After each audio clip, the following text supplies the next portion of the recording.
अस्सलाम वालेकुम दोस्तों, उम्मीद है आप लोग सब खैरियत से होंगे। आज हम लोग पाकिस्तान स्टडीज़ का क्लास 9 का फेडरल पंजाब बोर्ड का लेक्चर नंबर 22 यानी कि लेक्चर नंबर 22 पढ़ने जा रहे हैं। और जो आज का हमारा उन्वान या टॉपिक होंगे वेजिटेशन यानी कि फॉरेस्ट यानी कि जंगलात। पाकिस्तान के हिसाब से जंगलात का निसाब क्या है, क्योंकि ये वो टॉपिक है जिसका किसी को कुछ इल्म ही नहीं है कि हमारे मुल्क में जंगलात क्या हिसाब क्या चल रहा है और जंगलात कितने अहमियत क्या हामिल हैं किसी मुल्क के हिसाब से। तो आज हम ये टॉपिक को डिस्कस करेंगे। ठीक है, उस टॉपिक को डिस्कस करने से पहले हम ये चेक करेंगे कि हमने प्रीवियस लेक्चर में क्या डिस्कस किया। हमने प्रीवियस लेक्चर के पिछले लेक्चर में जो हमने डिस्कशन की, जो बहस मुबाहिसा किया, वो क्या किया था कि effects of climate on human life. अच्छा, इंसानी ज़िंदगी पर आबो हवा के असरात जो थे वो हमने डिस्कस किए थे रीजन वाइज। ठीक है, इलाका जात के हिसाब से कितने हिस्सों में तकसीम हुआ है और वो हर हिस्सा जो है वो किस हिसाब से हर लोगों के हिसाब से जो उनके ऊपर असरात पैदा करता है आबो हवा के लिहाज से, वो हमने डिस्कस किया। अगर आपने ये नहीं देखा लेक्चर तो ज़रूर देखें, और अगर आपको कोई चीज़ समझ में ना है तो हमारे साथ शेयर करें। आज के टॉपिक के हिसाब से आपके पास इंपॉर्टेंस ऑफ वेजिटेशन है, फॉरेस्ट, जंगलात की अहमियत है। अब जंगलात की अहमियत को समझने से पहले हमें ये समझना पड़ेगा कि जंगलात होते क्या हैं। क्योंकि जंगलात का एक वो हिस्सा ज़मीन का जहाँ पर आपको बहुत ज़्यादा जो वो एरिया है जो कवर्ड मिलता है, जो पूरे का पूरा कवर हुआ होता है, वो किससे हुआ होता है? ट्रीज़ और बुशेस से। ट्रीज़ दरख्त को बोलते हैं और बुशेस झाड़ों को बोलते हैं। प्लीज़ इसी तरह रखिएगा, क्योंकि इन दोनों में फ़र्क है कि ट्रीज़ और बुशेस ये सेम नहीं होती। ठीक है ना, झाड़ अलग होते हैं, दरख्त अलग होते हैं। झाड़ आपके 2 से 3 फुट से ज़्यादा नहीं होते, जबकि दरख्त जो हैं वो 100 150 फुट के भी होते हैं। तो ये वो रीज़न है जिसकी वजह से। और आपको स्टेम्स जो हैं, टहनियाँ, स्टेम्स, वो आपको मिलेंगी दरख्त पे, जबकि आपको बुशेस में ज़्यादा नहीं मिलेंगी। फ्रूट्स जो हैं, ज़्यादातर ड्राई फ्रूट्स और जो वाटरी फ्रूट्स हैं वो आपको ट्रीज़ और बहुत कम बुशेस में मिलते हैं। तो ये वो रुझान है जिसकी वजह से आपको पता होना चाहिए, क्योंकि हमारे फॉरेस्ट ऑफ पाकिस्तान बड़ी अहमियत रखता है लेकिन हमें इसका कोई अंदाज़ा नहीं है। वो रीज़न ही यही है कि अगर हम लोग अपने चारों खित्तों के हिसाब से देखा जाए तो हर दरख्त यानी कि दरख्त का जो अपना एक अहमियत है वो एक बड़ी मायने रखती है। क्योंकि अगर वो दरख्त का हमें पता ही ना हो तो हमें इल्म ही नहीं है। क्यों? क्योंकि अगर उसकी अहमियत को देखा जाए तो जितने भी नॉर्दर्न एरियाज़ के इलाके आते हैं, जैसे मैं आपको तस्वीर में भी दिखा रहा हूँ, ये पहाड़ी इलाका है पूरा इलाका। ठीक है बेटा, ये नॉर्दर्न और वेस्टर्न माउंटेन्स का इलाका, आपको दरख्त दिख रहा होगा। तो यहाँ पर आपको स्लोप्स दिख रहे हैं, वो ढलान दिख रहे हैं। और जब भी आपके यहाँ पे पानी का निसाब बढ़ जाता है या फिर कोई एवालांच आता है या फिर कोई ऐसा लैंड स्लाइडिंग होती है, तो उसकी स्पीड को रोकने के लिए सबसे अहम चीज़ क्या काम आती है? दरख्त। अच्छा, दरख्त का जो मेन रुझान भी होता है, दरियाओं का निसाब जो बनता है वो भी दरख्तों की वजह से ही बनता है। अब वो कैसे बनता है? क्योंकि जो स्पीड ऑफ फ्लो होता है वाटर का, उसको कंट्रोल करने के हिसाब से, क्योंकि इंसान तो कंट्रोल नहीं कर सकता फ़ौरन हर चीज़ को। ठीक है ना, जब बहाव आ रहा होता है हर जगह तो डैम बना नहीं सकता, तो वो कहीं ना कहीं कुदरत फिर उसको रोकती है। और कुदरत में सबसे अहम चीज़ जो आती है वो आती है दरख्त। और जहाँ पे सॉयल इरोजन, पानी ठहर जाता है, जहाँ पे सेमवा थोर का निसाब शुरू हो जाता है, नमकियात बढ़ना शुरू होती है, तो वहाँ पे वो सारा पानी सोख कर ख़त्म करते हैं क्या? दरख्त।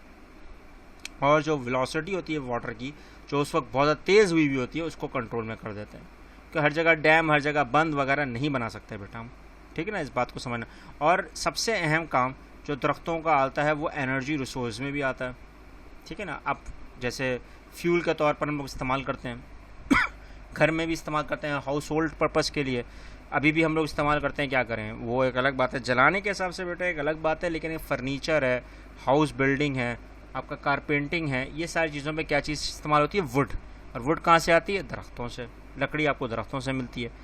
स्पोर्ट गुड्स भी आपको मिलते हैं, कुछ चीज़ें ऐसी होती हैं जो लकड़ियों से बनती हैं, जैसे हॉकी हो गया, बैडमिंटन हो गया, क्रिकेट बैट हो गया। ये सारी चीज़ें आपको कहाँ से मिलेंगी? लकड़ी से मिलेंगी। जब आपके पास लकड़ी ही नहीं होगी तो कहाँ से निकलेगा? क्योंकि आपको मैं आज अभी कंक्लूजन में जो चीज़ बताऊंगा आप हैरान हो जाएंगे कि पाकिस्तान में जंगलात का क्या निसाब क्या चल रहा है और दुनिया क्या बोलती है। तो आपको पता चलेगा कि जंगलात कितनी अहमियत का हामिल है। अगर आप नोट करें तो सबसे ज़्यादा टेम्परेचर कंट्रोल यानी कि दर्जे हरारत को जो कंट्रोल करते हैं वो भी पौधे करते हैं।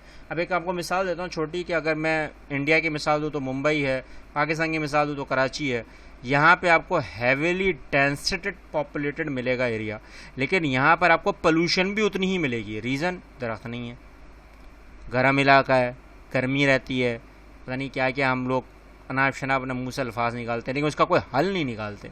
हल क्या है? पौधे हैं और दरख्त हैं। क्योंकि अगर आपको अपने एनवायरनमेंट को ठंडा रखना है तो आपके पौधे होना लाजमी है, एनवायरमेंटल लाजमी है। अभी आपको उसको अगर डिटेल में समझना है तो आपको बायोलॉजिस्ट बहुत अच्छी तरह समझा सकते हैं, ठीक है ना। तो ये वो चीज़ें हैं जहाँ पर हमको थोड़ा बहुत खुद भी करना चाहिए। हम लोग तो बस बोलने गए। अच्छा, सोर्स ऑफ रेन। अच्छा, सोर्स ऑफ रेन का मतलब ये है कि आपकी बायोलॉजिस्ट का ये मानना है कि जहाँ दरख्त ज़्यादा होते हैं वहाँ पे क्योंकि एक पूरा इसका साइकिल है, ठीक है ना। तो वहाँ पर मैं आपको एक सिंपल तरीके से बोल रहा हूँ, बताने की कोशिश कर रहा हूँ कि जहाँ पे दरख्त ज़्यादा होंगे वहाँ पे आपको ज़्यादातर रेनफॉल। अब बच्चों का सवाल आना मेरे पास शुरू हो जाएंगे थोड़े अर्से में कि सर हमें तो पता ही नहीं है, क्योंकि कराची में अगर देखा जाए तो कराची में तो है ही नहीं दरख्त।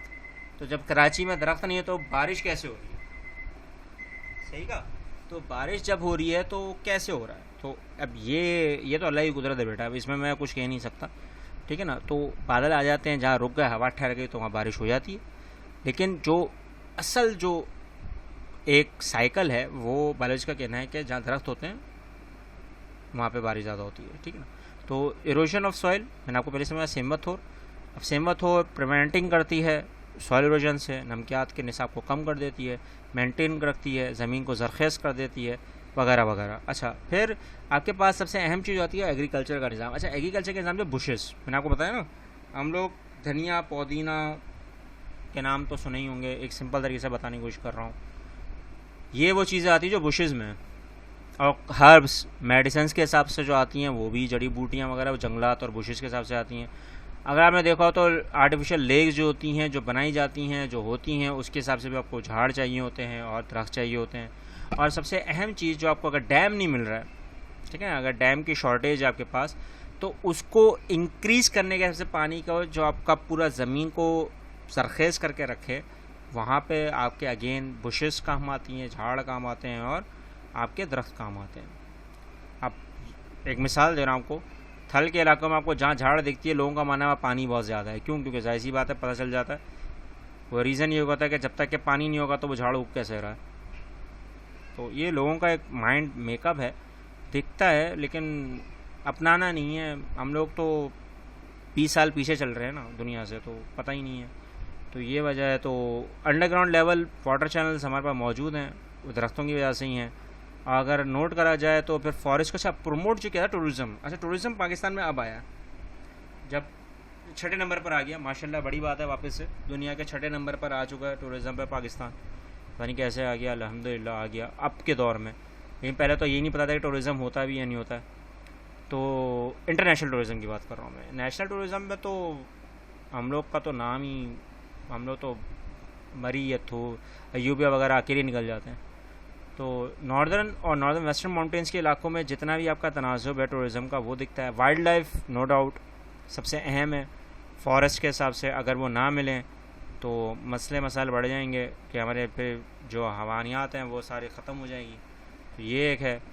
दूसरा सबसे अहम बात, एनिमल फूडर्स जो होते हैं, जो फ्रूट्स वगैरह होते हैं, वो भी यहीं से हम लोग हासिल करते हैं। मैंने आपको तस्वीरों में शो किया हुआ है लाजमी, क्योंकि आपको पता होना चाहिए कि हमारे लिए फ़ॉरेस्ट बड़ा अहमियत के हामिल में है। ऐसा नहीं है कि फ़ॉरेस्ट को हम आँख बंद करके बिल्कुल ख़त्म कर दें, ऐसा नहीं हो सकता, क्योंकि दुनिया इस पर पूरी कायम है। और ये इलाके ही हैं जहाँ पे अगर जंगलात होते हैं तो वो बड़े ठंडे इलाके होते हैं, और उन्हीं की वजह से विंड का तनासुब भी चेंज होता रहता है। तो ये वो चीज़ें हैं जिसकी वजह से हमें पता होना चाहिए, लेकिन हमें पता नहीं है। अच्छा, economic forest no doubt economy बढ़ती है, मैंने आपको बताया फ्यूल के तौर पर इस्तेमाल करते हैं, फर्नीचर वगैरह वगैरह तो हमारे पास ये होती है। अच्छा, सिल्क और कोकून की इंडस्ट्री, हनी, गम वगैरह। अच्छा, गम जो है वो रबड़ है, मैं रबड़ की बात यहाँ पे कर रहा हूँ। तो रबड़ अगर आपने नोट कराओ तो वो भी ज़्यादातर हमारे को लकड़ियों से ही मिलता है। और बड़ी बात यह है कि जो पेपर बनता है, कार्डबोर्ड शीट्स बनती हैं, वो भी ट्रीज से ही बनती हैं। तो ये एक इकनॉमिकल फैक्टर है जिसकी वजह से पाकिस्तान के पास एक अहम रुझान है। लेकिन आपको अगर ये वो चीज़ें जो अहमियत के हामिल में हैं, लेकिन अगर आपको एक बात बताने की कोशिश करूँगी, पाकिस्तान में टोटल परसेंटेज जो आपको कंक्लूजन में बताने की कोशिश कर रहा हूँ जंगलात की, वो जस्ट 4.5% है, 4.5%। और दुनिया बोलती है कि किसी मुल्क को अगर अपना टेम्परेचर कंट्रोल करना है या लोगों के आबो हवा को कंट्रोल, यानी कि उनको एक अच्छा माहौल देना है, तो कितने जंगलात होने चाहिए, कितने percent? 25% minimum. This is the minimum, 25% minimum पर है। और पाकिस्तान में जंगलात कितने हैं? 4.5%। तो अब आपको अंदाज़ा हो रहा होगा कि 4.5% के हिसाब से पहले नंबर पे जो जाता है इलाका, वो कौन से इलाके आते हैं? KPK के, इसमें 11.2% है। फिर उसके बाद आते हैं आपके पास पंजाब के इलाके, जिसमें आपके पास आता है तकरीबन 5.2%। सिंध के इलाकों में जो आता है वो 2.7%, और बलूचिस्तान के इलाकों में आता है 1.2%। ये हमारे पास जंगलात हैं। तो आप अंदाज़ा लगा रहे होगे कि हमारा मुल्क इतना गर्म क्यों रहता है। वो इसलिए गर्म रहता है बेटा, क्योंकि हमारे पास हमारे माहौल को कंट्रोल करने वाली जो चीज़ है, कुदरती चीज़ है, वही नहीं है।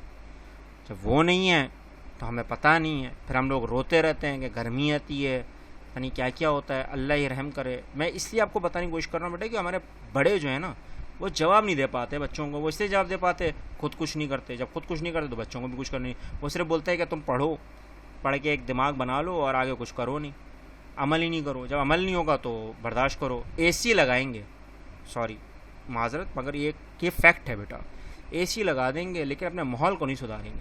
तो AC लगाने से तो और माहौल बेड़ा गर्क हो जाएगा। तो ये वो चीज़ें हैं जो हमें पता होनी चाहिए बेटा। अगर आपके मुल्क में एसिड रेन हो रही है ना, जो मुल्क में अब ये एक आ गया है एसिड रेन का कॉन्सेप्ट, ये आप लोग सही तरह मैं आपको इंशाल्लाह जब कल्चर का आएगा तो उसमें आपको बताऊँगा।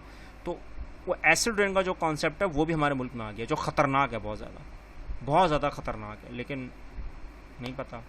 तो अगर आपको कोई चीज़ समझ में नहीं आई तो शेयर करें, कमेंट करें, और आपको कोई चीज़ बहुत जल्दी समझ में आ गई तो शेयर करें, कमेंट करें, और उन बच्चों तक इस बात को पहुँचाएँ जिनको इनका इल्म नहीं है, ला इल्म है। मिलते हैं नेक्स्ट लेक्चर में। अल्लाह हाफ़िज़।